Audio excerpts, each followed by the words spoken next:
तुम क्या समझते हो बुशरा के खिलाफ, इमरान खान की बीवी के खिलाफ ये सारा महाज क्या क्या क्या एक सिर्फ चंद इन लोगों का बना?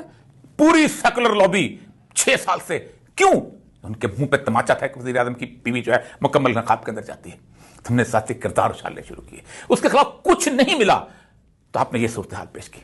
मैं तोशाखाने के मामले के अंदर तो बिल्कुल और मामला ही ऐसा है कि जिसके अंदर एक वज़ीर आज़म को तोहफे मिलते हैं और उसकी सजा जो है उसके साथ बीवी को भी दे दी जाती है। उसको छोड़ दें तोशाखाने में दें उसको किसी, लेकिन तुमने खानदान के निजाम का मजाक उड़ाया इस मुल्क के अंदर। इतनी मोटी मोटी किताबें लिखते हो, इतने मोटे मोटे सेमिनार बनाते हो खानदानी निजाम के ऊपर, इतने मोटी मोटी इस औरत की इज्जत के ऊपर हया मार्च करते हो, और फिर पाकिस्तान के अंदर जितनी भी ह्यूमन राइट्स की तंजीमें हैं, वुमेन राइट्स की तंजीमें क्या है, कहां है? खामोश। इसका मतलब यह है कि तुम सबका कोई असूल नहीं है, तुम सबका कोई खानदान नहीं है, तुम सबके यहां कोई इज्जत और नामूस की हैसियत नहीं है। मैं बहुत तकलीफ में हूं।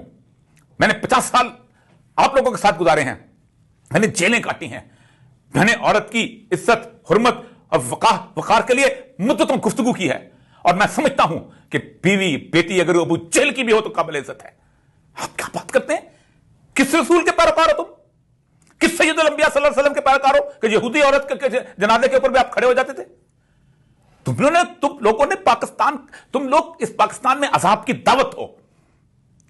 तुम लोगों ने पाकिस्तान के उन लाखों मौलवियों की इज्जत तबाह बर्बाद की है कि जो पूरे के पूरे पाकिस्तान के अंदर कच्ची मस्जिदों में बैठे हुए हैं, सुबह ठंडे पानी से वजू करते हैं, अजान देते हैं और उसके बाद नमाज पढ़ाते हैं और सूखी रोटी खाते हैं और इस दीन के लंबरदार हैं।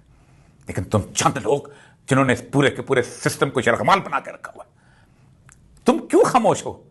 इसलिए कि तुम समझते हो कि तुम इलेक्शन जीत के तुम इस मुल्क के अंदर तब्दीली लेके आओ। तुम कहां तब्दीली ला सकते हो? तुम्हारे बस में हो तो तुम अपने मुखालिफ की, हर शख्स की औरत का इसी तरह मजाक उड़ाओ, इसी तरह उसके साथ करो। कौन सी किस जुर्म में 7 साल सजा दे? तुम्हें नहीं पता कि फिक्र के अंदर यही चीज है कि अगर इद्दत के दौरान अगर गलती से शादी हो जाती है तो उसका दोबारा निकाह पढ़ दिया जाता है? किसी ने बोला? कोई बोला